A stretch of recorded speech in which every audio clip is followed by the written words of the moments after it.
사사기서 2장입니다. 사사기 2장 6절에서부터 봅시다. 10절까지 사사기서 2장 6절로 10절까지 봅니다. 사사기서 2장 6절에서 10절까지 우리 찾으시면 같이 보도록 합시다.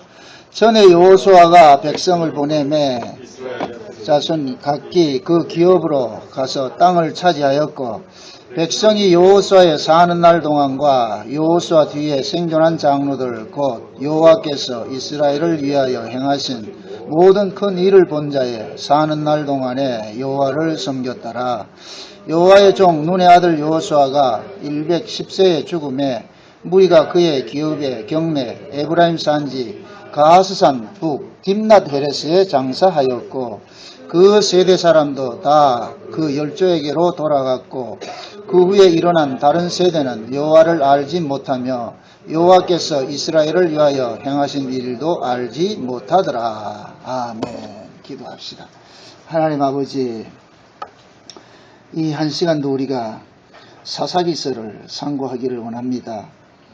성령께서 이 사사기를 기록을 하실 때 분명히 이 시대 우리에게 증거할 것이 있어서 기록한 줄 압니다. 동일한 성령께서 깨닫는 마음을 주셔서 이 사사기서가 구약의 옛날 이야기가 아니라 지금 이 시대에 우리에게 들려지는 이야기로 들려질 수 있도록 우리의 귀를 열어 주시옵소서. 들려지게 도와 주시옵소서.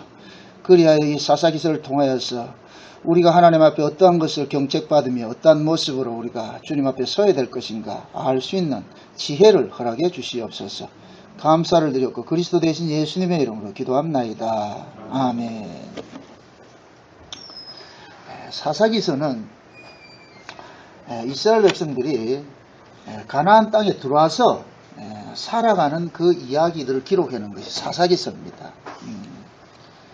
실제 이제 이 사사기서의 내용을 보면은 큰 전쟁은 여호수아가 가나안 정복 전쟁을 7년 동안 다 완성을 시키고 31개 왕들을 다 처리하고 그렇게 해서 이스라엘 백성들에게 각기 자기 기업을 나눠준 그 이야기가 여호수아에 있습니다. 그게 여호수아가 끝나고 이제 사사기잖아요. 그 이야기는 곧 뭐냐면은 여호수아는 육체로 오신 예수님께서 오셔가지고서 우리 안에 있는 그 가나안 첩족속들을 진멸시켜 주시고 그렇게 해서 우리 안에 이 법의 사람들을 은혜의 사람으로 이렇게 만들어 주시고 떠난 것을 상징을 한단 말이죠. 그러고 난 다음에 이제 이 사사기서는 눈에 보이는 지도자가 없어요. 분명히 가나안 땅까지 입성해서 가나안 정복 전쟁을 할 때는 여호수아라는 지도자가 있었거든요. 근데 가나안 땅에서 실제 이스라엘 백성들이 여호수아가 전쟁에서 이겨가지고서 그 땅을 각 기업을 분배를 해주고 난 후로는 지도자가 없단 말이죠. 눈에 보이는 지도자가 없는 거예요. 이 이야기는 무엇을 상징하느냐면은 예수님께서 십자가에 죽으시고 돌아가시고 부활 승천하시고 난 다음에는 우리에게는 지도자가 없는 것과 똑같은 거예요. 우리 눈에는 보이는 지도자가 없어요. 이제는 우리 눈엔 보이지 않는데 분명히 어떤 지도자가 있어요. 어떤 지도자입니까? 다른 보혜사죠. 그죠? 예수님도 보혜사고 성령도 보혜사인 거예요. 그래서 예수님께서 그러잖아요. 내가 가면 다른 보혜사를 보내주시리니 이 이야기는 나와 똑같은 보혜사가 오는데 그분은 나와 다른 분이다. 그러니까 예수님이 아니고 다른 분이 온다고 이런 의미에서 다른이라 쓰는 거예요. 그러니까 예수님께서 다른 보혜사를 보내준다는 얘기는 그 보혜사가 오면은 그 보혜사가 나처럼 너희들을 진리 가운데 거하게 하고 진리 가운데 인도해 주실 것이다. 그리고 내가 너희들에게 말한 것들을 다 기억나게 하고 그것들이 생각나게 하여서 너희들에게 이 어플리케이션 이렇게 적용을 시키고 그런 일들을 하게 하신다는 그런 의미에서 성령이 우리에게 뭐가 되느냐면 보혜사가 되는 거예요. 근데 그럼 이렇게 한번 생각을 해보세요. 분명히 성령이 우리 가운데 와 계심에도 우리는 하나님의 뜻대로 살아내요, 못 살아내요? 못 살아내죠. 그렇죠? 우리는 늘 넘어지죠. 원함은 있지만 그대로 살아내지 못하죠. 그러니까 결국 우리는 지금 사사기를 살고 있는 거예요.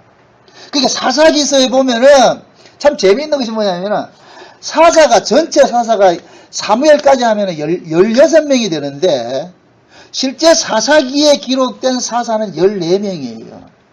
14명이란 말이에요. 14명의 사사가 있는데 왜 엘리도 사사고 사무엘도 분명히 사사예요. 사사인데 이 사사기서에서는 엘리와 사무엘을 제외시키고 삼손까지 해서 16명이라는 이 사사를, 참 14명이라는 이 사사가 사사를 두었느냐. 근데 이 14명의 사사가, 그 사사가 언제 일어난다 그랬어요? 이스라엘 백성들이 하나님 앞에 거역하면은 사사를 보내서 어떻게 합니까? 그들을 징치하고, 거역을 하게 될 것 같으면 이방 민족을 들어서 이스라엘 백성들을 징계를 하면은 그 징계하는 그 이스라엘 백성들이 하나님 앞에 또 다시 뭐 합니까? 부르짖으면 누구를 보내주시고, 사사를 보내주시고, 그렇게 또 끄집어내시잖아요. 이것이 14대 계속 14명이라는 이 사사를 통해서 계속해서 악순환이 바로 벌어지는 거예요. 이 악순환이 벌어진단 말이죠. 그럼 이 이야기는 곧 무엇을 상징하느냐면은 사사기 전체는 신약의 모든 성도들, 예수님께서 부활 승천하시고 성령이 우리 가운데 오시고 난 이후에 모든 세대를 다 함축하고 있는 거예요. 이거 잘 이해를 하세요. 우리가 성경은 마태복음 1장을 열 것 같으면 예수님의 족보를 이야기를 할 때 14대 이야기하죠. 그죠? 14대. 그죠? 그 이야기를 하잖아요. 왜 14대를 이렇게 끊을까요? 그 분명한 그 14대마다 어떤 패러다임이 바뀌어버린단 말이죠. 그래서 성경을 의도적으로 그렇게 편집을 하는 거예요. 14대. 그 14대라는 어떤 의미가 있는 거예요. 그래서 신약에 예수님의 족보에 나와 있는 그 14대를 합해볼까지 전부 얼마 돼요? 42개가 되죠. 42가 되죠. 이게 요한계시록에 갈 것 같으면은 42달로 나타나는 거예요. 지금 이해돼요? 70일의 중에 그 70일의 중에 하나님께서 한 왕이 일어났다가 그 왕이 죽음으로 인하여서 3년 한 일의 반에 왕이 죽는다 그러죠. 그러니까 일의 절반은 뭐예요? 3년 반이잖아요. 그러니까 예수님께서 이 땅에 오셔가지고서 사역을 하시고 죽으시고 부활하시고 성령이 우리 가운데 오시는 이 신약의 전 세대를 한 일회로 이야기를 하는 거예요. 한 일회. 그래서 제가 요한복음 그 71회를 이야기를 할 때 그 한 일회는 묵시 속에 감추어져 있는 거예요. 그래서 예수님께서 승천을 하시고 성령이 우리 가운데 오심으로 인해서 우리는 뭐가 되느냐? 묵시적 존재가 되어버리는 거예요. 이해되죠? 성령이 우리 가운데 오르면 우리는 육의 사람이 아니고 이제 뭐가 되느냐? 영의 사람이 된다니까. 그래서 우리는 이제 영적인 그 하나님의 간섭을 받게 되는 거예요. 하나님 우리를 영적으로 대하시는 거예요. 육적으로 대하는 것이 아니고. 그래서 사도 바울이 로마서 7장 8장에 이야기를 하면서도 영을 쫓으라 이렇게 이야기하잖아. 영을 쫓는다는 것이 곧 뭐냐? 예수님께서 너희를 위하여서 십자가에 대신 죽어주셔가지고서 우리가 율법의 요구를 이루지 못하는 것을 예수님께서 다 완성하셨다. 이것을 믿는 것을 일컬어서 뭐를 쫓는다? 영을 쫓는다 그런단 말이죠. 그래서 영을 쫓는다 이 얘기는 우리가 믿음으로 사는 걸, 예수 그리스도를 믿음으로 사는 것을 영을 쫓는다 그런단 말이죠. 그러니까 거기에서 성경에서 그 로마서에 말하는 육신을 쫓지 말고 영을 쫓으라 이 얘기는 육신을 쫓지 말라는 얘기, 우리 옆 밖에 나가 죄짓지 마 이런 이야기가 아니란 말이죠. 육신을 쫓는다는 것은 예수 안 믿는 것을 육신을 쫓는다 그러는 거예요. 예수님께서 십자가에 다 이루신 것을 안 믿는 것을 육신을 쫓는다 그런단 말이죠. 반대로 예수님께서 십자가에 다 이루신 것을 믿는 것을 뭐를 쫓는다? 영을 쫓는다 그래. 그 사람이 영의 사람이라니까. 그 영의 사람들은 하나님께서 우리의 행함으로, 우리의 행위로 가지고 판단하지 않고 믿음을 계속 적용을 시킨단 말이죠. 그러면은 이 믿음의 사람, 믿음으로 사는 성도들은 비록 이 땅에서는 실패하고 좌절하고 낙심하는 일이 있다 할지라도 하나님 뜻대로 살지 못한다 할지라도 하나님은 여전히 우리 행위를 보시지 아니고 우리가 믿는 그 도리, 그 믿음을 보시고 우리를 의롭다고 인정을 해주는 거예요. 계속해서. 여기 영적으로 사는 거예요. 이해되죠? 요게 지금 신약의 전 기간이란 말이죠. 전 기간. 예수님께서 십자가에 죽으시고 성령이 우리 가운데 오심으로 인하여서 이제부터는 우리는 역사 속 역사적인 존재가 아니고 무슨 존재가 된다? 묵시적인 존재가 되는 거예요. 우리가 내가 좀 변했다는 얘기가 아니고 하나님께서 우리에게 아담 안에 있던 우리를 예수 안으로 옮겨놨기 때문에 예수님이 묵시적인 존재잖아요. 그러니까 우리는 묵시적 존재가 되는 거예요. 예수 안에 있는 자들은. 그 예수 안에 있는 자들이 묵시적 존재로 살아가는 그 전 기간이 뭐냐면은 3년 반이란 말이에요. 3년 반. 날수로는 1260일이고 그 다음에 뭐라 그래요? 42달이라 그러죠. 여기 보세요. 똑같은 이야기를 1260일을 하고 42달을 하고 3년 반을 하고 이런 이야기를 하잖아요. 똑같은 것인데 그것은 뭐냐면은 우리가 타락하고 우리가 범죄하고 우리 속에 이 어둠이 지배할 때는 42달로만 이야기를 하는 거예요. 42달. 이 달의 영향을 받는 것은 이것은 죄의 영향이란 말이죠. 해의 영향을 받을 때는 우리가 진리 가운데 거할 때는 그 해의 뭡니까? 해를 기준으로 해가지고서 이야기를 하는 거지. 그럴 때는 뭡니까? 한때, 두때, 반때가 되고, 1260일이 되고, 그렇게 되는데, 근데, 사단의 권세 아래서 시달리고 할 때는 뭐라 그러냐? 42달이라 그러는 거예요. 지금 이해돼요? 아유, 참말로 나 참 불났네, 이거. 초장부터. 그래서 제가 지금 이 사사기서가 몇 명이 있다고요? 14명이라 그랬지, 14명이. 그 14명 사사가 많이 있지만 실제로 16명인데 사사기서는 14명을 이렇게 편집을 해놓은 것은 이 14명을 통하여서 예수님의 족보에 들어와 있는 14대 거기와 같이 연결시키는 거예요. 그러면 지금 그 14대 되는 것마다 한 시대를 변화시키는 거예요. 한 시대를 말하는 거예요. 14대 이야기는 지금 오늘 이 본문 읽으니까 여호수아가 죽고 나고 여호수아를 10절에 보니까 여호수아 시대에 살던 사람들이 다 죽고 나서 그 세대 사람들이 어떻게 됐다 그래요? 다 죽고 났다 그랬죠. 그럼 이건 뭐를 말하는 거예요? 세대가 바뀌는 걸 말하죠. 그죠? 그러니까 여호수아의 세대가 완전히 끝나고 이제는 뭐냐? 새로운 시대가 됐다는 거예요. 그럼 여호수아는 무엇을 상징한다 그랬어요? 예수님께서 육체로 오셔가지고 십자가에서 자기 백성들을 전부 사단의 권세 아래서 빼내준 것을 지금 상징한다 그랬죠. 그죠?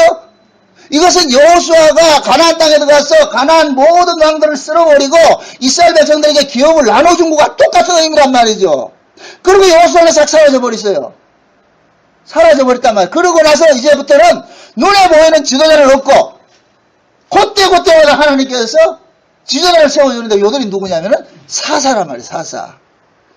그러니까 그 사사들이 지금 신약식으로 말할 것 같으면 누구를 상징하느냐? 성령으로 우리 가운데 오셔가지고 우리를 다스리는 예수님을 상징하는 거예요. 이해되죠? 그게 지금 현재 우리는 뭐로 살고 있느냐? 사사시대를 살고 있는 거예요. 그러니까 사사시대 14명이라는 사사가 그 이스라엘 백성들이 가나안 땅에서 살아가는 그 모든 간섭한 것은 결국은 뭐냐? 우리 신약의 전체 이야기를 사사기서를 지금 이야기해주고 있는 거예요. 이해되죠? 그러니까 사사기를 구약 이야기로 생각하면 안 된단 말이죠. 그래서 이 사사기를 쓸 때에 일부러 성령께서 앞서 있던 이야기들을 끄집어내서 사사기에 투입을 시킨단 말이죠. 그래서 지난 시간에 예루살렘 정복 전쟁이고 그 다음에 유다 지파가 기럇세벨을 뺏어오고 헤브론을 뺏어하고 이런 사건들은 이미 여호수아 시대에 있었던 사건이에요. 그것을 다시 끌어와서 여기에다 집어넣는 이야기는, 그리고 여호수아의 죽음도 이미 여호수아에서 있는 이야기인데 왜 사사기에서 이렇게 끌어와서 기록을 하느냐 하면은 이 사사기서가 이야기해주고자 하는 것이 곧 뭐냐, 여호수아의 그 세대와 이 사사기는 다른 세대라는 것을 지금 가르쳐주기 위해서 이야기를 하고 있는 거예요. 그래서 본격적으로 이 사사 시대는 언제부터 시작이 되느냐, 3장부터 사사가 나오는 거예요. 2장부터는 사사가 없다니까. 2장까지는 전부 이 사사기 전체 개요를 지금 쭉 깔아놓고 있는 거예요. 이게 되죠? 그래서 오늘 본문에 보면은 재미있는 것이 뭐냐면은 여호수아가 살아있을 동안에는 이 백성들이 전부 다 지금 하나님을 섬기고 이랬는데, 여호수아가 죽고 나니까 여호수아가 같이 살았던 그 세대들이 다 죽고 났는데, 그 후에 일어난 세대들이 여호와를 알더라 모르더라? 모르더라 그러잖아요. 왜 지금 성경은 이런 식으로 이야기를 할까요? 여호수아가 살아있을 동안에는 그들이 여호와를 섬겼는데, 여호수아가 죽고 나니까 여호와를 모르더라 이야기는 마치 뭐와 같으냐면은 신약식으로 같으면은 예수님이 살아있을 때는 12제자가 예수님을 보고 쫓아다녔다가 예수님 십자가 죽고 나니 전부 어디로 갔어요? 다 도망가 버렸죠? 이 그림이 안 그려지세요? 예수님께서 살아있을 때는 12제자가 그 12제자는 이스라엘 전체를 대표하는 사람들이니까 근데 예수님 살아계실 땐 쫄쫄 따로 안 했어요. 으쌰으쌰 쫓아다녔어요. 마치 여호수아 시대에 있던 그 사람, 여호수아가 살아계실 때는 그 시대 사람들이 다 여호와를 쫓아다녔듯이. 근데 여호수아가 싹 죽고 나니까, 그 시대 사람들이 죽고 나니까 그 다음에 일어난 사람들이 여호와를 전부 뭐예요? 빠이빠이 하고 떠나잖아요. 빠이빠이 하고 떠나잖아요. 예수님이 십자가에 죽으니까 제자들이 어떻게 했어요? 다 도망갔죠? 다 도망가고 나니까 나중에 예수님께서 성령으로 오셔서 부활하시고 성령으로 오셔가지고 다시 찾아가잖아요. 그들요. 그죠? 그들 속에 들어가니까 그때부터 이제부터는 이 제자들이 무슨 삶을 사느냐? 사사기의 삶을 살게 되는 거예요. 이해됐죠? 지금 그 이야기를 하고 있는 거예요. 그럼 지금 우리가 오늘 살펴볼 얘기는 뭐냐면은 여호수아가 눈에 보이는 이 여호수아, 다시 말해서 예수가 죽고 나니까 결국 인간들은 뭐가 되느냐? 원래 죄 짓는 자리로 돌아가는 것이 인간이더라는 거예요. 그 사사기서가 말해주고자 하는 것은 뭐냐면은 왜 우리 인간들에게는 예수라는 사사가 필연적으로 있어야 될 수밖에 없느냐를 이야기해 주는 거예요. 저와 여러분들에게 왜 예수여야만 되느냐? 왜 우리는 안 되느냐? 아무리 성령을 두고 뭘 적어도 왜 나는 안 될까? 이걸 고발해 주는 거예요. 결국 너희들은 하나님의 은혜가 아니면 안 된다는 걸 이야기해 주는 게 사사기서의 내용이에요. 그러니까 사사기서를 보면서 여러분들이 낙심하지 말아야 될 것은 이들이 아무리 잘못하고 타락한 길을 갔더라도 결국에는 하나님이 어떻게 하더라? 그들을 어떻게 하더라? 다시 끄집어내더란 말이죠. 끄집어내더란 말이죠. 요 이야기가 결국 무엇을 이야기하느냐? 결국 하나님의 백성들은 하나님께서 은혜로 끝까지 뭐 하느냐? 지켜내더라는 것을 말해주는 거예요. 그게 성경 전체 이야기예요. 성경 전체 이야기. 그럼 여러분 한번 물어보세요. 이렇게 생각해 보세요. 여호수아가 살아있을 때는 이 백성들이 여호수아와 같이 여호와를 섬긴 것은, 그러면 이들이 여호수아가 살아있을 때 여호와를 섬긴 것은 그들의 실력입니까? 하나님의 은혜입니까? 하나님의 은혜지요. 그 인간이라니까 다른 인간이 아니에요. 똑같은 인간이란 말이죠. 보세요. 제자들을 한번 상징해 보세요. 제자들이 예수님이 있을 때 쫓아다녔다. 예수님이 없으니까 도망갔더라. 똑같은 제자인데 예수님이 있을 때는 쫓아다니고 예수님이 없으니까 도망가 버렸잖아요. 그럼 결국은 뭐냐? 예수 없으면 요놈들도 결국 그 자리 가더란 말이죠. 그 자리, 원래 자리로. 이게 돼요? 우리도 마찬가지예요. 하나님의 은혜가 아니면 우리는 원래 자리를 간다는 게, 원래 자리가 어디예요? 우리 원래 자리. 죄인의 자리죠. 우리는 본능적으로 하나님을 미워하고 하나님을 떠날 수밖에 없는 인간이에요. 그래서 지난 시간에 우리가 이 복임에 대해서 설명을 할 때 그런 얘기를 했잖아요. 길갈에서부터 복임까지 따라다닌 그 여호와의 사자가 그들에게 너희는 가나안 신당을 허물고 가나안 백성들과 하고 같이 언약을 맺지 말라 이렇게 하니까 이 백성들이 뭐라 그래요? 알겠습니다. 앞으로 잘해볼게요. 이래 나와야 되는데 뭐 했어요 이놈들이? 와 울어버리잖아요. 왜 울어요? 여러분 언제 울음이 나와요? 언제? 조 집사님 안 울어봐서 몰라? 언제 울음이 나와요? 원통할 때 울음이 나오고 그렇잖아요. 애통하고 원통할 때 울음이 나와요. 그럼 인간들이 하나님 앞에 우는 것은 애통해서 하는 울음이 아니고 뭐냐? 원통해서 우는 거예요. 지금 잘 보세요. 하나님께서 이스라엘 백성들 앞에 가나안 땅에 들어가 보니까 이 가나안 땅이 예를 들어서 이스라엘 백성들이 보기에 그 가나안 땅이 별 볼 일 없는 땅이고 그 가나안 땅 족속들이 별 볼 일 없는 족속일 것 같으면은 충분히 가나안 땅 쟤들하고 같이 혼인도 하지 말고 사귀지 말라 이럴 것 같으면 안 사귀어요. 안 사귄다니까. 그런데 딱 들어가 보니까 그 가나안 땅에는 뭐가 있더라? 철병거가 있다고 그랬잖아. 철병거를 말할 것 같으면 요즘식으로 말할 것 같으면 최신식 아주 시네마스코프가 딱 되어 있는 거예요. 아주 쉬운 말로 이해될 것 같으면은 무주구 쫀동에 살던 촌놈이 서울에 가보니까 이게 완전 다른 세상과 같은 거예요. 이해돼요? 한번 생각을 해보세요. 이스라엘 백성들은 애굽에서 나와가지고서 40년 동안 광야 생활하면서 문화적 혜택을 누렸겠다 못 누렸겠다. 쉽게 쉬운 말로. 그 돈 영화 한 편도 못 봤을 거예요. 쉬운 말로. 그런데 가나안 땅에 들어가니까 철병거가 있다는 얘기는 이거는 최신 문화가 있는 거예요. 최신 문화가. 그 당시에 철기 시대에 이 뭡니까? 이 시대는 뭡니까? 석기 시대고 이런 시대인데 그 가나안은 지금 철병거를 만들고 있더라니까요. 마차가 있고 말이죠. 옛날 주몽이라는 영화에 저 드라마에 볼 것 같으면은 철기장이 나오고 그러잖아요. 그 당시에는 최고의 군사력이 뭐예요? 뭐로 좌우돼요? 무기로 좌우됐다니까. 무기로. 근데 가나안 땅에 들어가니까 가나안 땅에는 이미 뭐가 있느냐? 철기 문화가 확 꽃을 피우고 있단 말이죠. 이스라엘 백성들 보니까 기겁을 하는 거예요. 그런데 하나님께서 어떻게 하냐? 얘들 다 죽이라. 돈 받지 말라 이러니까 이스라엘 백성들 뭐라 그러냐? 우는 거예요. 왜 우리 꿈을 뺏어가느냐? 근데 이스라엘 백성들 의도적으로 하나님께서 쫓아내라 그러니까 쫓아냈다 안 쫓아냈다? 안 쫓아냈잖아요. 전부 남겨놨잖아요. 왜 남겨놨어요? 그놈들이 만약에 쓸모없을 것 같으면 남겨놓는다 안 남겨놓는다? 안 남겨놨죠. 쓸모가 있기 때문에 남겨놓은 거예요. 결국 요놈들 요 남겨놓은 무리 때문에 이스라엘 백성들은 계속해서 옆구리 가시처럼 돼가지고서 자기들이 찌르는 거예요. 찌른다는 거예요. 요 부분이 어떤 이야기냐면은 옆구리에 가시가 된다 이 이야기는 결국 뭐냐? 여러분 잘 붙들으세요. 우리의 원수는 항상 우리 옆구리에서 나온 자들이 원수가 된다니까. 아담의 원수는 아담의 옆구리에서 나온 하와가 원수 노릇을 했다니까. 이 이야기는 보세요. 아담의 옆구리에서 하와가 나왔죠. 그 하와를 아담이 뭐로 받아들여요? 자기 마누라로 부인으로 받아들이죠. 그죠? 그죠?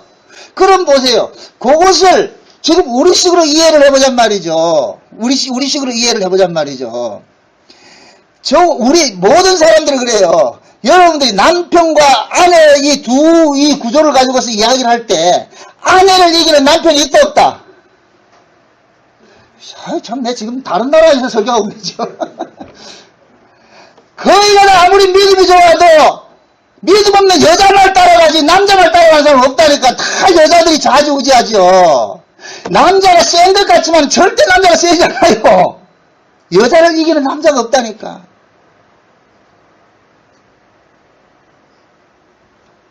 그만큼 뭐냐, 여자는 분명히 내게 연약한 여자예요. 내 옆구리에서 나온 여자와 같은 거예요. 그러니까 옆구리에서 나왔다는 얘기는 내 신부란 얘기예요. 근데 그 신부가 항상 뭐가 되느냐? 내 올무가 되는 거예요. 나를 약하게 한다니까. 그래서 성경에서 뭐라 그래요? 여자가 되라 그래요. 남자답게 강건하라 그래요. 남자답게 강건하라 그러죠. 이것을 다른 말로 이야기를 할 때에 믿음이 좋은 사람과 믿음이 나쁜 사람하고 둘이 부부가 산단 말이죠. 예를 들어서 여자가 믿음이 좋고 남자가 믿음이 없을 것 같으면 여자가 남편 역할이고 남자가 여자 역할이 되는 거예요. 성경적으로, 영적으로. 이해되죠? 그런데 그렇게 됐는데 보통 보면은 믿음이 좋은 사람이 믿음 없는 사람을 끌고 오는 것이 아니고 대부분의 믿음 있는 사람이 믿음 없는 사람 쫓아간다니까요. 이거 안 해봐가지고 그런가 내가 지금. 여자들이 최고의 무기가 뭐로 남자를 사로잡아요? 울음으로 사로잡는다는 울음으로. 그 남자들은 그거 가지고 어떻게 저거 죽는지 뻔히 알면서 그거 쫓아간다니까. 그게 우리 인간이에요, 인간. 지금 이 사사기서 그 이야기를 하는 거예요. 왜 이 사람들이 여호와의 사자가 나타나가지고 야 너희들은 가나안 땅 족속 들어가 절대 이제는 혼인도 하지 말고 그들과 언약도 맺지 말고 그들의 신당을 다 설어버리고 그렇게 하라 그러니까 왜 우냐 말이죠. 하나님의 성기를 하나님의 백성들 같으면 당연하게 알았습니다. 저 가나안 신전 다 때려부시고 우리는 우리끼리 저 이방인들하고 같이 이렇게 안 하겠습니다. 이렇게 나와야 되는데 울더란 말이죠. 그러면서 뭐냐 쫓아내는데 쫓아내지 않고 조금씩 살았다. 12지파 모두가 다 남겨놨다니까. 그래가지고 남겨놔놓고 요놈들을 뭐 하는데 써먹는지 아세요? 밥 짓고 물 짓는 데 써먹는다니까. 이 이야기가 굉장히 중요한 얘기예요. 밥 짓고 물 짓는 데 쓴다는 이 이야기는 결국엔 뭐냐 식탁을 주관한다는 얘기예요. 식탁을. 그 식탁을 주관한다는 얘기는 결국 인간은 밥을 먹고 사는데 가나안 족속들이 식탁을 주관하면 결국에 가나안 족속들이 밥을 먹는다는 의미가 된다니까. 영적으로 이해돼요 지금? 그럼 결국 뭐냐? 이방화 되는 거예요. 이방화 되는 거예요. 이스라엘 민족이 가나안 민족이 돼버린다니까. 그럼 하나님 그만둔다. 두드려야 된다. 두드려야 돼. 그게 이 사사기 역사라니까. 사사기 역사. 그래서 옆에 옆구리에 가시가 된다 그러는 거예요. 올무가 된다 그러는 거예요. 이 옆구리에 가시라는 부인같이 너를 괴롭게 하는 그 역할을 하는 것이 이 가나안 땅. 그래서 여러분들이 성경에서 옆구리에 가시가 된다 이런 이야기를 할 때 그걸 연상을 시키라고. 아 그렇구나.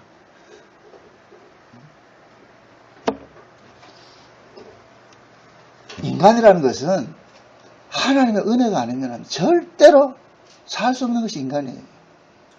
여러분들이 아무리 각오를 다지고 내가 참 단단히 마음 먹고 이제부터 잘 믿을 거야, 잘 해볼 거야. 사흘을 못 간다니까. 사흘 가면 대단한 거죠. 우리 안 돼요. 차분히 넘어진다니까. 왜 그러냐? 우리 육신이 하나님의 뜻을 순종하는 것보다 자기 뜻을 순종하는데 더 빨라요. 로마서 1장에서도 그런 이야기를 하잖아요. 우리 발은 뭡니까? 피 흘리는데 빠르고 그러죠. 그죠? 왜 그러냐? 인간은 죄 짓는 데는 도사들이라니까. 도사들이라니까. 그래서 죄인이라니까. 죄인이 죄 짓는 것은 밥 먹듯이 짓는 거예요. 너무너무 쉽다니까. 밥 먹듯이 말이죠. 밥 먹는 것이 쉽다니까 죄인이 죄 짓는 것은. 그리고 그것을 거부할 수가 없는 거예요. 왜 그러냐? 우리 인간 자체가 죄 안에서는 죄의 종이기 때문에 그런 거예요. 이 몸뚱이가 죄에 팔려있기 때문에 이 몸뚱이는 죄를 이기지를 못해요. 근데 그 죄는 항상 무엇을 근거로 해서 발언을 하느냐 하면 우리 육신을 근거로 해서 일을 한단 말이죠. 이 몸뚱이를 근거로 해서.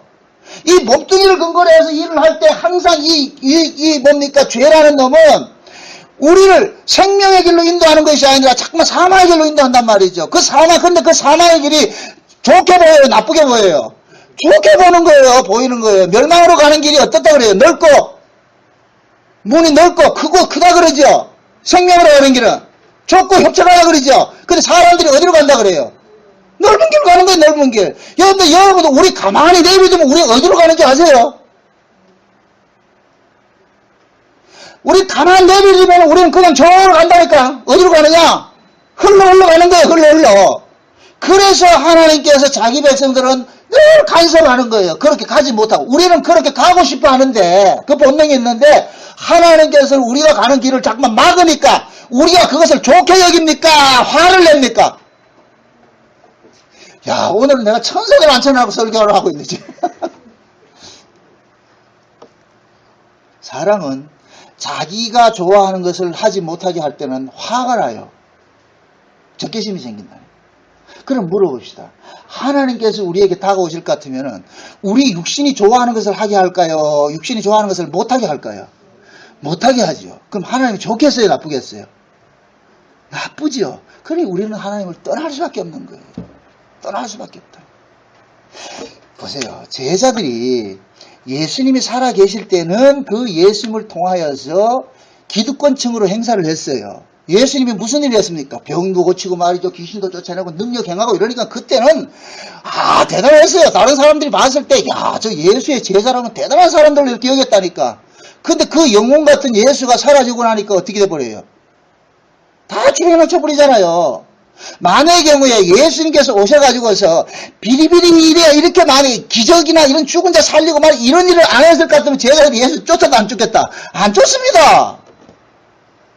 그럼 예수님께서 의도적으로 그 일을 낸 거예요. 예수님 그러잖아요. 너희들이 나를 왕을 삼고자 하는 것은 떡 먹고 배불러서 삼고자 하는 것이지. 그 이야기는 결국 뭐냐. 너희는 떡이 왕이지 내가 왕이라는 얘기가 아니란 말이죠. 너희들은 내가 좋아서 따라다니는 놈들이 아니고 떡이 좋아서 쫓아다니는 놈 아이가. 그러면 나 위에 다른 놈이 와서 떡을 준다 해서 그놈 쫓지 나 안 쫓는다는 거예요. 이해됩니까? 그게 우리 인간들이라니까. 그래서 우리 인간들은 아무리 내가 예수를 믿고 이래도 내 육신에 복을 주고 뭐 한달 같으면 우리는 본능적으로 그걸 쫓으려고 그런다니까. 예를 들어서 우리 천집사님 주일날에 내가 예배 드리러 와야 되는데 특근하면 300만 원 준다. 어떻게 할 거예요? 고민 좀 해야 돼. 뭐 고민해 300만 원 쫓아가야지. 믿음 있는 척 하지 말라니까. 우리는 300만 원을 아니 주일이야 늘 오는 거니까 뭐 한 번 빠지면 어때? 그래가지고 300만 원 현찰 받는데 그게 우리 인간이라니까요. 저도 만약에 300만 원 준다 같으면 이거 설교 우리 김유삼 시켜놨나 그거 갈 이게 인간이라니까. 그걸 어떻게 이겨요? 그런데 하나님께서는 뜻하지 않게 그런 사건들을 우리에게 발생을 시키면은 결국 우리는 뭐냐?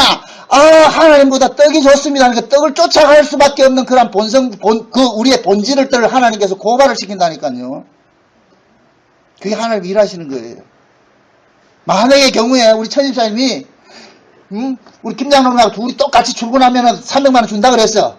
근데 우리 천집사님이, 그래, 나는 안 갈 거야 해가지고서 교회 딱 나왔다.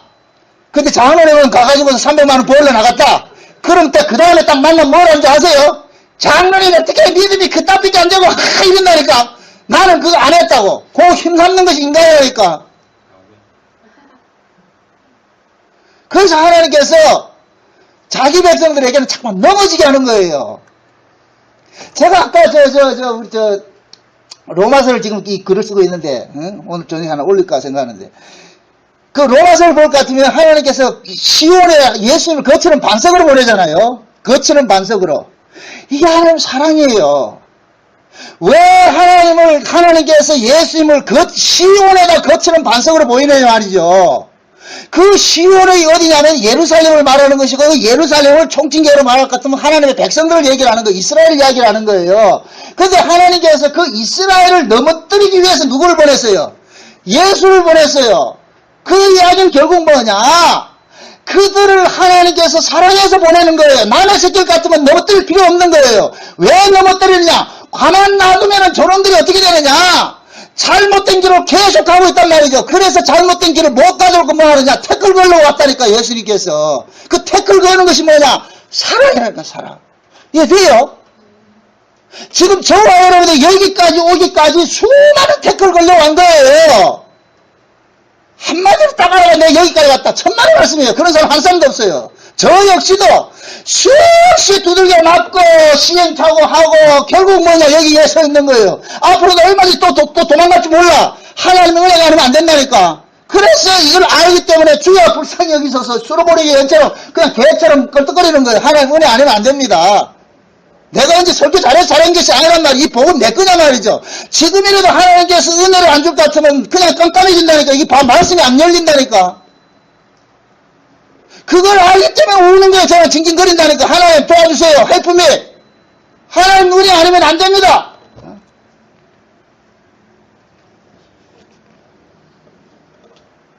자기가 죄인이라고 아는 사람들은 절대 자기에게 기도하지 않아요. 제일 어리석은 것이 뭐냐면 자기에게 기대하는 거예요. 내가 이 정도. 내가 이래도 은혜 받았으니까 이 정도면 됐지. 천만의 말씀이에요. 그 어떤 인간도 우리는 하나님 뜻대로 살아낼 수가 없다니까. 왜? 죄가 우리보다 강하기 때문에 그래요. 그 성령에 충만했던 사도 바울도 로마서 7장에서 그냥 울어버리잖아요. 나는 공관자로다. 왜 공관자로도 울어요? 자기 안에 두 법이 싸우는데 하나님을 쫓아가 하나님의 법을 즐거워하는 사람이 있고 하나님의 법을 어기는 사람이 있더란 말이에요. 이 둘이 싸움하는데 항상 누가 이기더라?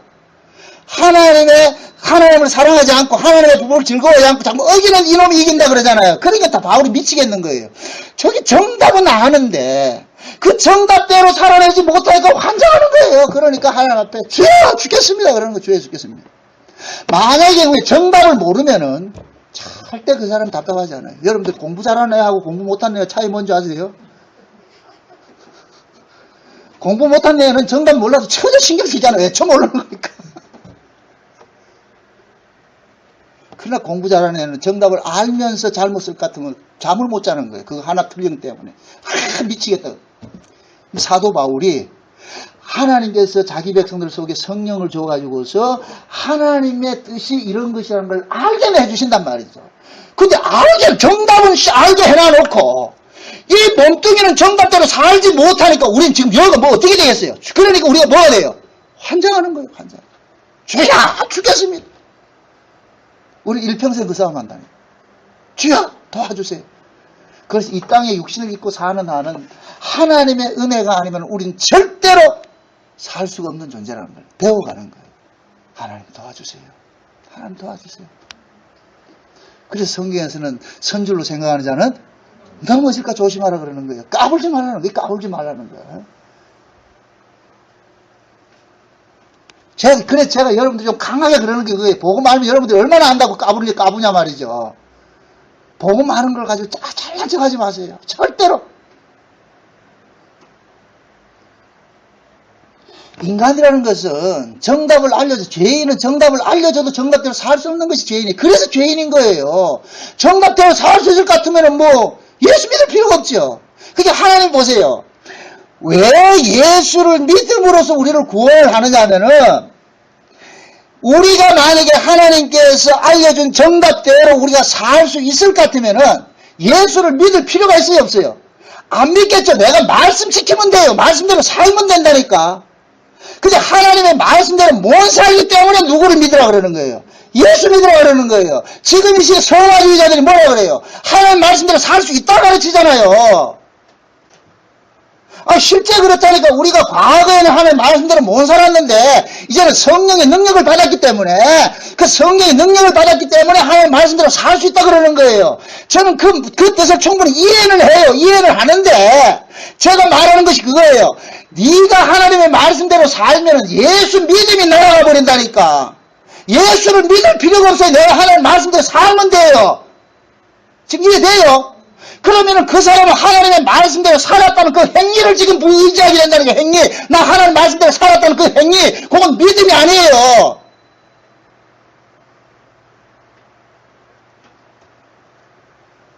그래서 내가 내가 은혜를 받으면 내가 진리고 내가 하나님이고 내가 하늘이고 하는 요런 사람들 내가 아주 심하게 나무라는 거예요, 그게. 내가 하나님 말씀대로 살아냈을 것 같으면은 예수님은 그냥 나를 구원시켜 주는데 일회용으로만 써먹고 그 다음에 예수님 가이소 이제 내가 능력 받아가지고 성령 능력 받아가지고 내가 합격 이렇게 돼버린다니까. 그럼 예수님은 아무 의미가 없어져 버린다니까. 그래서 성경은 뭐냐? 사사기서가 이야기해 주는 게 뭐냐? 너희들은 아무리 하나님께서 도와주고 은혜를 줘도 지나고 나면 또 어떻게 하더라? 개가 토하였던 걸 또 먹듯이 돼지가 씻었다가 도로 눕듯이 너희들은 항상 그런 인간이더라. 결국 하나님이 지켜줘도 또 지나고 나면 또 그 짓하고 그럼 또 하나님 불러오고 그럼 뭐 안 해야 되는데 안 해야 되는데 또 해놔놓으면 또 씻어놓고 올 것 같으면 또 다시 또 가고. 우리가 고멜이라고 고멜이 어떤 짓을 했어요? 가가지고 외간 남자가 가가지고 살면은 또 호세가 가가지고 보리새말 줘가지고 또 데리고 오면은 조금 있다 또 나가가 또 엉뚱한 넘어가고 매 그 짓 하잖아요. 그게 우리라니까 우리. 그 여러분들이 내가 하나님 뜻대로 살지 못해. 그냥 난 못 살게 해서 그래 자살하지 말라니까. 그거 아니에요 그거. 내가 이렇게 못 사니까 그래서 나는 예수님이 필요하구나.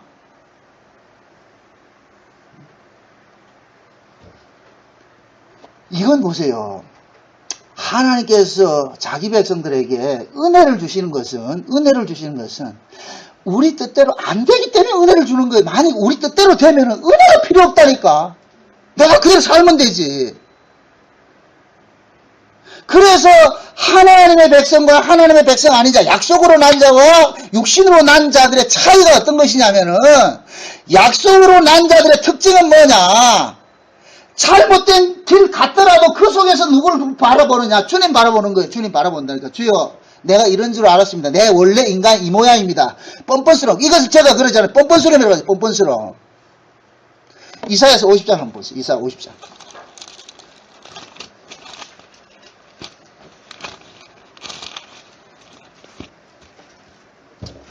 4절부터 봅니다. 이사야서 50장 4절.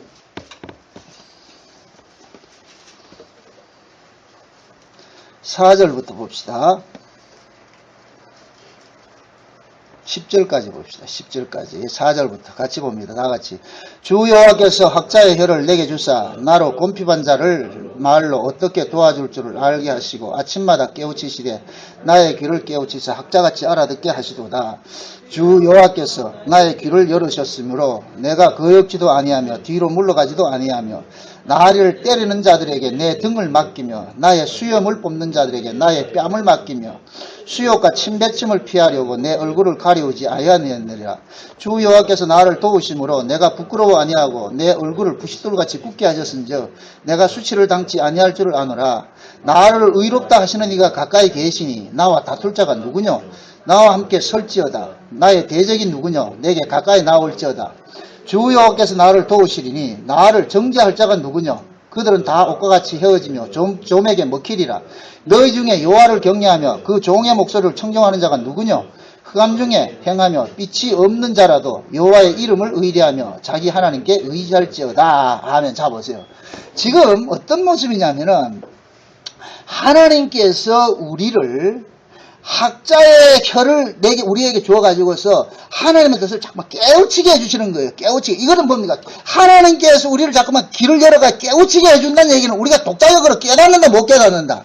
못 깨닫는다는 얘기죠. 그죠? 그게 자꾸만 깨우쳐준단 말이죠. 이 깨우쳐준다는 얘기는 단회적인 이야기가 아니고 계속해서 깨우쳐주는 거예요. 그러니까 내가 지금 깨우쳤다 해가지고 나 다 깨우쳤다 이렇게 해가지고 내가 도사다 이러면 안 된단 말이죠. 제 말 뜻을 알겠어요? 하나님께서 늘 우리 귀를 여시고 마음을 여셔서 깨우쳐 주지 않으면은 이걸 다른 말로 계시라 그러는데 깨닫게 해주지 않을 것 같으면 절대 알 수가 없어요. 지금 여러분들이 이 사사기를 이해한다고 해가지고서 내가 앞으로도 5년 10년 후에도 내가 이걸 이해하지 천만의 말씀이 안 된다니까. 하나님의 은혜 안 주면은 내일이라도 이 사사기 읽어봐도 이게 하나도 이해가 안 된다니까요. 제가 아가서를 쓸 때 진짜 홀린 듯이 썼어요. 막 하나님이 감동을 부어줘가지고 막 홀린 듯이 썼는데 그때는 그게 나도 모르게 그렇게 막 풀어냈는데 지금 내가 이 아가서를 보면 그거 안 보고 이걸 보면 해석을 못 한다니까. 이게 안 된다, 이해가 안 된다니까. 왜 그러겠어요? 그때는 하나님이 신을 부어줘가지고 미친듯이 쓰게 만들어서 했는데 지금은 뭡니까? 그 은혜를 안 줄 것 같으면 내가 뭐 하는 거예요? 그러니까 어떻게 하냐? 하나님 내게 감동해 주셨듯이 그 감동 달라 그러는 거예요. 그럼 저는 사실 내 블로그에 아가서를 본다니까. 글을 본다니까. 여러분만 보는 게 아니고 왜 그러냐? 모든 글들은 하나님께서 그때그때 성령의 감동을 줘서 풀어낸 것이기 때문에 지금 내가 쓴 글이니까 내가 다 알겠지. 천만의 말씀 그게 없어요. 그게 만약에 내 지식일 것 같으면 빼냈을 수 있어요. 언제든지 파일 속에 집어넣었다가 빼냈으면 돼요. 지식일 것 같으면. 지식이 아니란 말이죠. 그러니까 하나님의 말씀을 들고 설 때마다 두려운 거예요. 이 자리에 서는 것이 그렇게 두렵다니까. 왜 이렇게 땀이 나는지 아세요? 두려워요.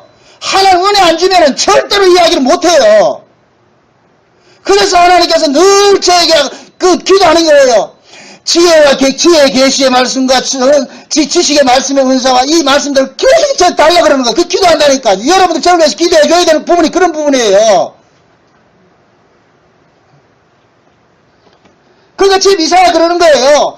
내가 하나님의 말씀을 깨닫는 것도 하나님께서 내 길을 열어주셨기 때문에 깨닫는다는 거예요. 그러면서 중요한 얘기예요. 자 보세요. 6절입니다. 6절. 나를 때리는 자들에게 내 등을 맡기며 나의 수염을 뽑는 자들에게 나의 뺨을 맡기며 수욕과 침뱉음을 피하려고 내 얼굴을 가리우지 아니하였느니라. 요 이야기는 예수님께서 붙잡히실 때 얼굴에 침뱉음 당하고 기대기 맞고 하는 이 모습이란 말이죠. 그런데 이 일들을 예수님조차도 예수님의 능력으로 한 것이 아니라 하나님의 도우심으로 이 일을 감당할 수 있는 거예요. 그걸 지금 우리에게 적용을 합시다. 어떤 사람이 예를 들어서 나를 지금 아주 능욕을 하고 말이죠. 욕을 하고 막 그랬어요. 그러면은 인간 본연의 마음에서는 그놈들 두고 있겠어요? 가 죽여야 돼요. 막 죽이고 싶죠? 저 진짜 소리 없는 총을 줬을 것 같으면 우리 집사람은 1000번을 더 죽었다니까. 만약에 소리 없는 총을 줬을 것 같으면은 그걸 안 만들어주기 참말 가야지. 우리 집사람 온전히 감사했어야 됩니까? 이건 반대로 마찬가지예요. 우리 집사람도 마찬가지라니까. 예전에 그 설문조사 한 게 있어요. 그 설문조사 했는데, 당신이 만약에 소리 없는 총이 있다고 같으면 제일 먼저 누굴 죽이고 싶습니까? 하니까, 56%가 누굴 죽이고 싶더라? 자기 마누라. 그게 인간이라니까. 부부간에는 왼수들이니까 왼수. 왜 왼수를 붙여놨을까요? 왼수라니까 왼수. 그러니까 하나님 소리 나는 총을 안 준 게 다 해야죠. 자 보세요. 지금 이 이야기가 뭐냐면 예수님께서 침뱉음 당하고 모욕 당하고 수치 당하고 말이죠. 수염을 뽑을 정도로 막 이런 일들이 당한다 같으면은 이거 정상적인 인간으로서 이건 도저히 견뎌내지를 못해요. 그런데 뭐냐? 하나님께서 은혜를 주시니까 그것까지도 뭐 하더라? 참아내더라는 거예요. 이해됩니까? 나의 경우에 저로 예를 들게요. 어떤 사람이 저에게 이단이라 얘기를 해요. 제가 이런 소리를 많이 들으니까. 그러면 옛날 같으면 누가 이단 소리 할 것 같으면 잠을 못 잤다니까. 밥도 못 먹고 밥맛이 없어서 속이 불을 끓여가지고 화가 나가지고. 그런데 지금은 그런 이야기를 해도 그냥 덤덤하게 느껴요. 뭐 그러리 하지 뭐. 왜 그러냐? 하나님의 은혜가 나를 붙잡고 있기 때문에 내가 그걸 이겨내는 거예요. 내가 능력이 좋아서 실력이 좋아서 이겨내는 게 아니고 내가 점잖아서 이겨내는 것이 아니고 하나님의 은혜가 나를 붙잡고 있기 때문에 누가 나를 욕을 하든지 무시하든지 막 이런 이야기를 하더라도 실제 참 이 목사노릇 하다 보면은 성도들한테 참 무시당할 때 참 많아요. 서글플 때가 많다니까. 그냥 때려치워버리고 이렇게 할 때가 한두 번이 아니라니까. 여러분들 다 천사 같은 얼굴 하고 있는데 이 속은 얼마나 썩는지 아세요? 그러면 이 일을 감당할 수 있는 건 뭐냐? 그냥 다 이해를 하는 거예요. 하나님께서 은혜를 주시기 때문에. 그냥 그거예요, 그거. 지금 이사야에서 그 얘기 하는 거예요. 수욕을 당하고 말이야, 내 등을 때릴지라도 내가 그 사람들 같이 싸우지 않고 그냥 등을 맡겨주는 것은 때려라, 그렇게 맡겨주는 것은 하나님의 은혜가 지금 나를 간섭하고 있기 때문에 그 일을 감당할 수 있다는 거예요. 이해돼요? 이걸 지금 우리에게 적용을 해보세요. 여러분들이 예수를 믿으면서 우리는 예수님을 믿으면서도 우리가 하나님 뜻대로 다 살아내지는 못해요. 또 우리가 세상 사람들 같이 그렇게 윤리 도덕적으로 깨끗하게 살아내지를 못한다니까. 그러면 세상 사람들이 여러분들 보고 뭐라 그럽니까? 손가락질 하겠죠? 그 수욕을 당하잖아요. 그럼 그 손가락질하고 수욕을 당하는 것을 하나님의 은혜가 아니면 우리 자존심이 발동이 되면은 그 수욕 당하겠어요? 안 당하려고 그러겠어요? 안 당하려고 그러겠죠? 그러니까 하나님의 은혜가 우리에게 덮쳐올 것 같으면 수욕을 당하는 거예요. 이게 다른 말로 뻔뻔스러움인 거예요. 그래서 믿음은 뻔뻔스러운 거예요. 지금 이해돼요? 누가 나를 욕한다가 아니 목사가 어떻게 그래 이렇게 같으면 그러면 예를 들어서 내가 내 자존심을 챙길 것 같으면 야, 나 목사 안 해 이래 나가야 된다니까. 근데 하나님께서 내 자존심까지 다 깔아뭉개고 이 길 가는 거예요. 그냥 또 한다니까. 그게 왜 그러냐? 하나님의 은혜가 그 수욕조차도 그 창피조차도 하나님께서 나를 붙잡아주기 때문에 하는 거예요. 내 힘으로 이 일을 못한다니까. 여러분들 창피스러운 일을 당할 때 우리는 본능적으로 숨고 싶고 도망가고 싶어요. 그래서 교회 다니다가도 무슨 문제 있을 것 같으면은 잘 살던 사람 이혼하면 그 교회 안 나온다니까. 다른 교회 간다니까. 왜 그러냐? 자기 수치를 가려야 되기 때문에. 자기 수치를 드러내고 싶지 않아요. 이게 인간의 본성이란 말이죠. 그래서 다른 교회 와가지고서 아무 문제 없어요. 왜 이렇게 살고 싶은 거예요. 그런데 만약에 그 사람이 복음을 알고서 그런 가정에 어떤 우환들이 있고 참 무시당하는 것 창피한 일들이 있음에도 꾸역꾸역 교회에 나온다는 것은 그 대단한 능력인 거예요. 그 배후에 누가 지금 간섭하고 있어요? 주님의 은혜가 그를 간섭하고 있기 때문에 그 일을 하는 거예요. 주님의 은혜가 없어보세요. 못해요. 우린 도망가지. 그래서 여러분들이 창피스러운 일을 당하더라도 뻔뻔스럽게 교회를 나오라고 하는 이유가 그거예요. 그게 하나님 신앙이라니까. 뭐 꼴값 들고 잘나도 창피한 일 있다가 교회 안 나오고 아이고 믿음 되게 좋네 그래야죠. 그건 믿음 좋은 게 아니에요. 예수님께서 보세요. 베드로가 예수님을 면전하되고 3번씩이나 부인하고 저주했어요. 여러분들 보세요. 내가 지금 죽음의 위협에 달하였는데 총칼을 든 사람이 나 앞에 와가지고 니 저 알아 몰라 이렇게 했을 때 우리는 본능적으로 저거 잘 모르겠는데 이렇게 나옵니까? 적극적으로 나를 자기를 방어하기 위해서 이 방어기제가 발동을 할 것 같으면 그 사람에 대해서 더 합니까? 저주를 하겠습니까? 악담을 하고 저주하겠지요. 아마 이 성경에는 안 나오는데 베드로가 예수님 앞에 딱 보고 있는데 그 사람들이 너도 예수의 편이지 했을 때 베드로의 마음은 본능적으로 살고자 하는 것이 발동을 하니까 어떻게 얘기를 했겠어요? 그냥 성경에는 부인하고 저주했다고 그러는데 그 저주 속에 어떤 행동이 나오겠어요? 여러분들이 저주하면 어떻게 하겠어요? 정남 목사님 저주합니다. 이렇게 합니까? 쌩 욕을 합니까? 안 해봐서 잘 모르겠어요. 쌩 욕을 한다니까. 죽일 놈 살리는 저 새끼 저 나쁜 새끼 엉한 소리 다 한다니까. 그게 인간이라니까. 그런 소리를 예수님 다 들었다니까. 누구한테? 베드로한테. 근데 부활하시고 가가지고서 어떻게 합니까? 부활하시고 가가지고 베드로 찾아가 뭐 해요? 숯불에 구운 떡 만들어주고 말이야 고기 구워가지고 잡수 있어 이렇게 하잖아요. 이게 인간이 가능해요? 하나님께서 예수님께서 모든 수욕을 뭐하냐? 예수님의 성령의 능력으로 사신 거예요. 성령의 은혜로서. 그럼 예수님만 그리 되느냐? 아니에요. 예수의 영을 받은 성도도 하나님의 은혜가 임하면은 그 일을 한다니까. 누가 나를 욕하더라도 가가지고서 그냥 모른 척하고 가가지고 하는 거예요. 한다니까. 그건 내 자존심 챙기는 게 아니고 내 자존심조차도 뭉개버리고 이 자존심을 지키는 것이 아니라 자존심을 버려서까지로도 내가 가서 이야기하는 것이 이것이 하나님의 은혜고 하나님의 능력이란 말이죠. 지금 이사야서 그 이야기 해주는 거예요.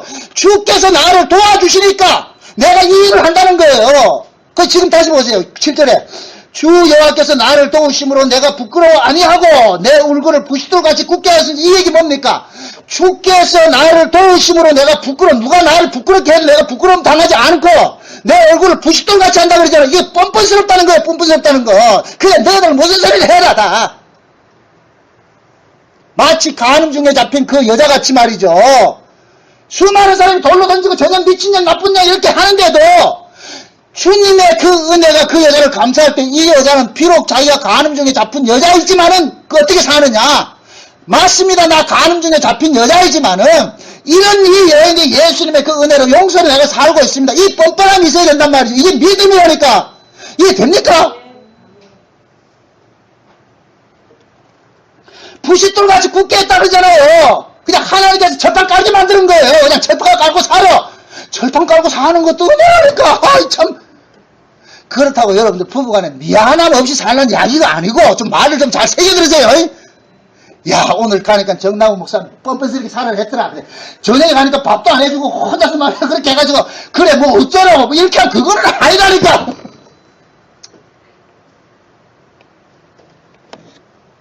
7절 다시 봅니다. 주 여호와께서 나를 도우심으로 내가 부끄러워 아니하고 내 얼굴을 부싯돌같이 굳게 하신즉 내가 수치를 당치 아니할 줄 아노라. 나를 의롭다 하시느니까 가까이 계시니 나와 다툴 자 누구냐. 이 믿음 보세요. 나를 의롭다고 하시는 분이 주님이신데 너희들이 아무리 나에게 지하를 떨어도 나 그거 개의치 않는다는 거예요. 그렇죠? 그러잖아요. 다른 사람들이 아무리 나를 공격한다 할지라도 내가 주를 알고 주가 나를 알면 게임 오버라니까. 나를 구원하시는 분이 하나님인데 하나님이야 정나무니야 니 내 거다 이렇게 하면 그걸 끝이에요.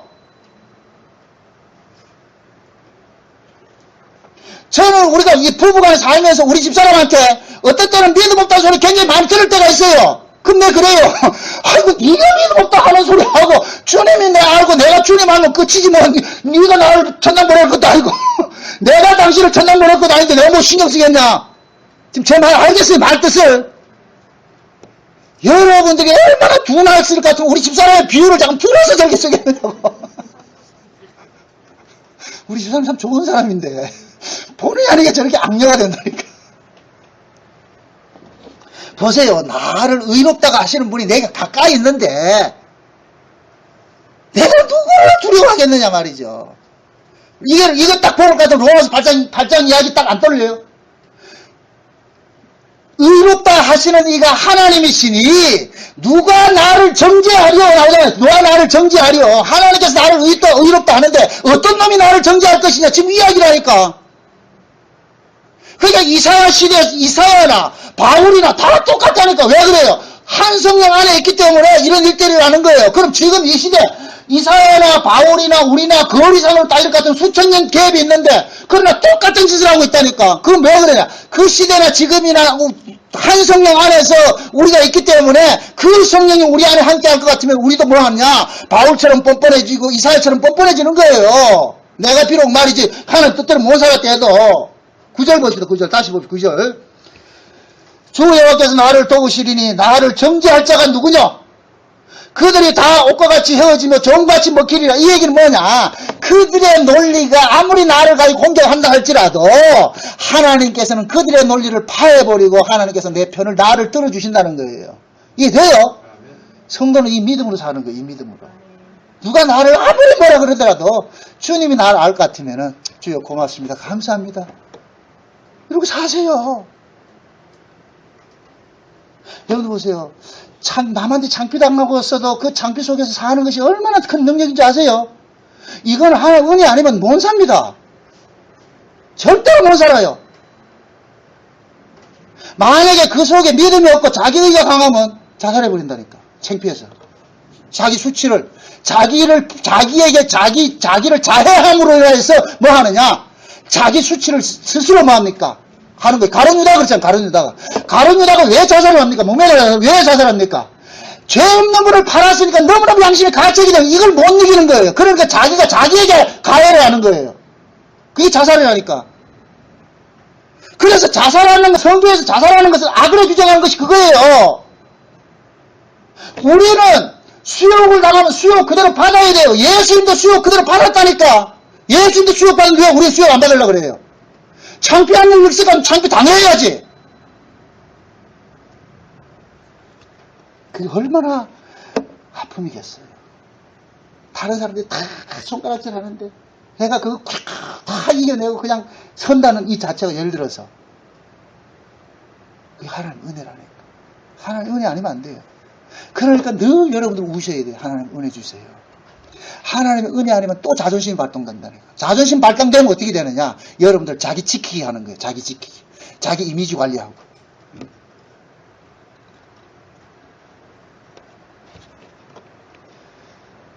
지금 이 사사기가 이 이야기를 해주고 있는 거예요. 사사기에 나오는 그 사람들 보세요. 늘 범죄하고 얻어 터지고 또 하나님께서 불러주면 또 회복됐다고 또 다시 그러고 이 구약 전체 이야기잖아요. 구약 전체 이야기. 그럼 구약의 전체가 구약의 역사가 그렇게 흘러갔을 것 같으면은 신약의 성도도 당연히 그렇게 흘러가는 거예요. 그래서 신약의 성도는 사사기와 같이 비록 보이는 지도자가 없지만은 그 보이는 지도가 없는 그 시대 속에 하나님께서는 그들을 한 번도 버려두지 않고 그때마다 어떻게 합니까? 범죄하면 또 때렸다가 다시 회복시키는 그 사사들을 동원한단 말이죠. 그러니까 우리가 비록 하나님 뜻대로 살지 못한다 할지라도 하나님께서는 성령을 그때 주셔가지고 우리에게 은혜를 주셔가지고 또 이겨내게 하시고 그렇게 하신다니까. 넘어졌다가 또 일어나게 하시고 넘어졌다 또 일어나게 하시고 시험 들어갔다가 또 이렇게 세우시고 누가 그렇게 해요? 성령이 그렇게 하신다니까. 지금 우리가 다 그 성령의 능력으로 성령의 인도하심 따라 여기 와 있다니까요, 이게. 제가 만약에 제 자존심 챙기기로 했을 것 같으면은, 이거 못해요. 제 과거에, 이 솔직히 고백입니다. 목사가 되어가지고 가장 자존심 상하는 게 뭔지 아세요? 다른 목사들하고 비교해가지고 내가 그 목사보다 떨어진다고 생각을 할 때 환장한다니까. 만약에 예를 들어서 옆에 교회는 별거 잘하지도 않는데 교회 부흥수도 되고, 우리 교회는 부흥 안 된다 것 같으면 그럼 사람 환장하는 거예요. 목사가 자존심이 있을 것 같으면은. 그러게 될 것 같으면 어떻게 되느냐. 스스로가 자꾸 은둔하게 되는 거예요. 만나기 싫고. 사람 보세요. 언제 사람 만나고 싶어져요. 내게 뭔가 잘난 것이 있고 자랑한 것이 있고 이런 것이 있을 때 사람 만나고 싶으죠. 그죠? 맞습니다. 제가 만약에 우리 교회가 10,000명 모인다 할 것 같으면은 지금 이 시간에 요만큼 모였다 할 것 같으면 나 안 해. 누구 시킨다? 전도사 시키고 니 해라. 다 돌아다니고 있다니까. 근데 하나님께서 10수년 동안 10여 년 동안 교인 10명 한 연합면 저 김영래 말 꼴통 안 되는 김영래 저 붙여놔가지고서 이거 가지도 못하고 안 하지도 못하고 이러면서 지금 살아왔다니까. 한 연합면 붙들고 이건 사람 목사 죽이는 거예요. 내 자존심을 다 빼는 일을 하셨다니까 하나님이. 그러면서 뭐 그냥 복음을 깨닫게 해주시는 거예요. 그래서 제가 너무 김영래 집사님 이렇게 죄송해요. 뭐라 이렇게 하지만 고맙게 생각하는 거예요. 여러분들 같으면 저래 못해요. 저 실력이 대단하게 있는 것이지.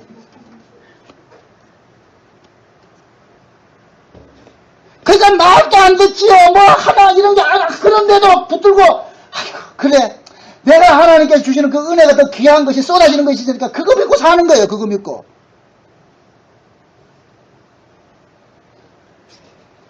그 지난번에 서문학교에 가가지고서 내 얘기할 때 우리 교인들 12명이라는 거 비웃더라니까 사람들이. 그거 웃더라니까.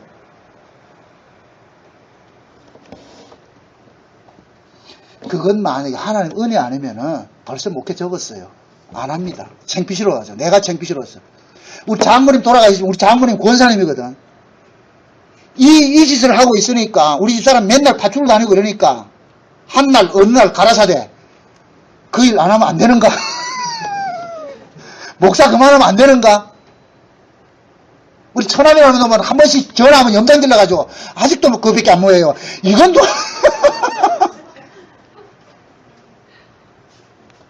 다 수요 견뎌내는 거예요. 누가? 하나님의 은혜가 견뎌내게 하는 거예요. 주여 참는 거예요. 그거보다 더 큰 은혜를 주시니까 말씀이 깨달아지고 깨달아지는 말씀에 취해서 말이죠. 우리 블로그를 한번 보세요.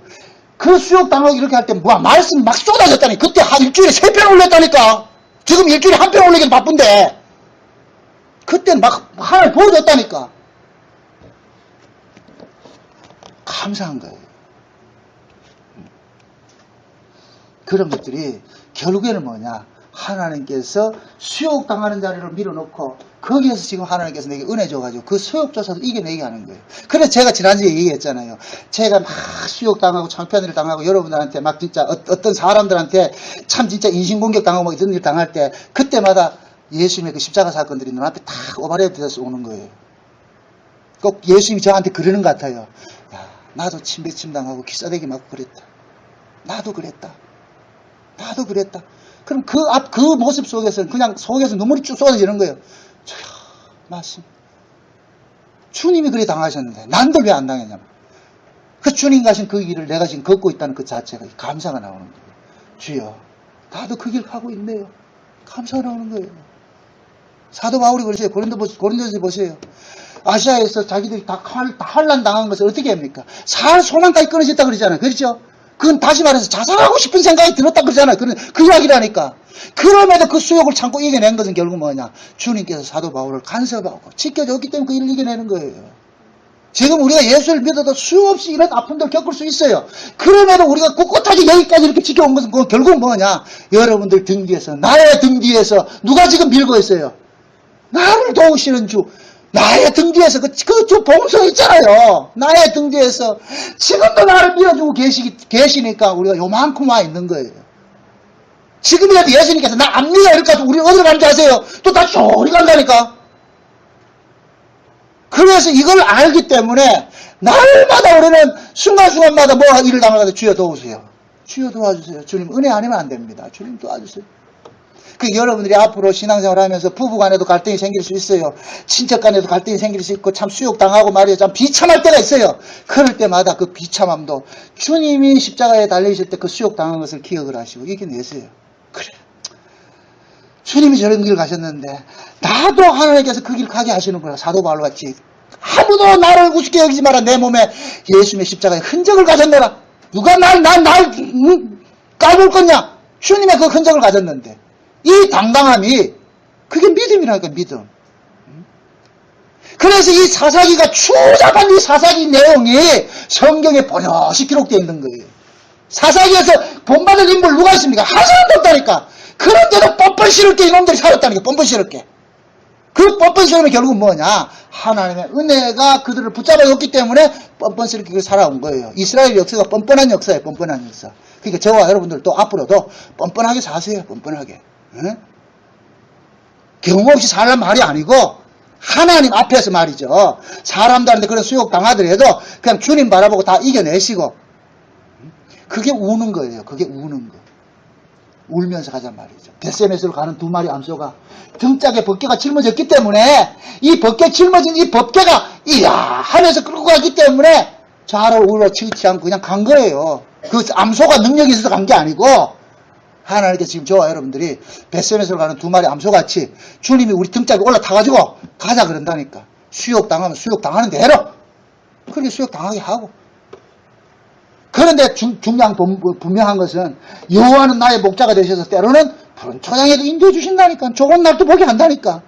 공부한 날도 보게 하지만은 저 지금 감사한 거예요. 하나님, 그 12명 데리고 가 사람 가지고 10수년 동안 그렇게 만들다가, 이제 갑자기 작년부터 이렇게 해가지고 교회가 이렇게 꽉 차게 해주는 게, 이게 웬 은혜인가. 어떤 사람 또 그래, 저 서울에 있는 그 집사님도 그런 얘기를 한대요. 목사님 복음전하면 부흥되지 말아야 되는데, 왜 목양교회는 부흥됩니까? 아이고야, 한 3, 40명 모이는 것도 부흥이라고 같으면 3만 명 모이는 놈들, 그건 뭐하세요? 그래서 저는 지금 생각하는 거예요. 아, 하나님께서 푸른 초장으로 인도해 주시는구나.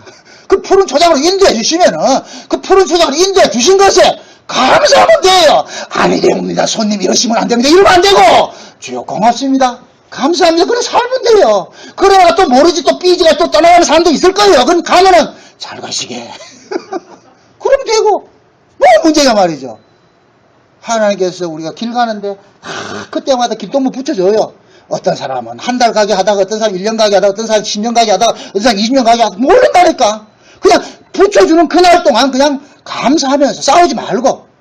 그래서 제가 그러는 거 여러분들 보고, 이 교회에 있는 나는 싸우지 말고, 제발 싸움하지 말고, 같이 잘 가잔 말이죠. 길동무 가면서, 싸우면서 길 가면 얼마나 힘들어요. 서로 피곤하고 말이죠. 그 싸우지 말고, 교회는 많으니까, 언제든지 가셔도 좋아요. 그런데, 있는 날 동안 싸움하지 말고, 재밌게 지내자니까. 사이좋게. 짜장면 한 그릇 하나 놓고, 감사합니다. 할 수 있어요. 그게 돼야지.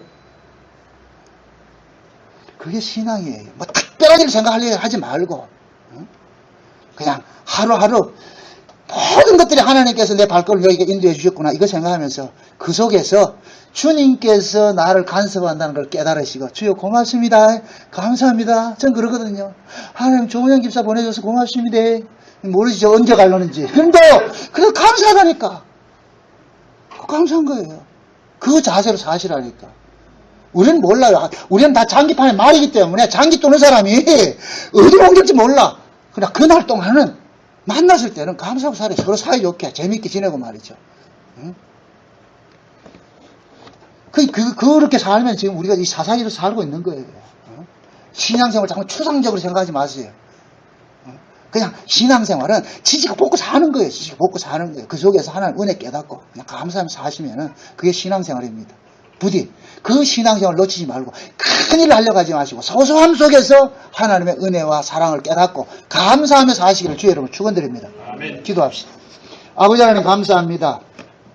주님의 은혜가 우리에게 넘침바 되어졌어. 참 우리가 어렵고 힘들고 수요 가운데서도 이렇게 지켜지게 해주신 것을 감사합니다. 하나님 우리 마음속에 늘 하나님의 은혜가 왕노로 다여져서 그 어떤 비난과 창피와 어떤 조롱과 조소와 후욕들이 그렇게 온다 할지라도 넉넉히 이겨낼 수 있는 그런 마음들 허락해 주시옵소서. 예수님의 이름으로 기도합나이다. 아멘.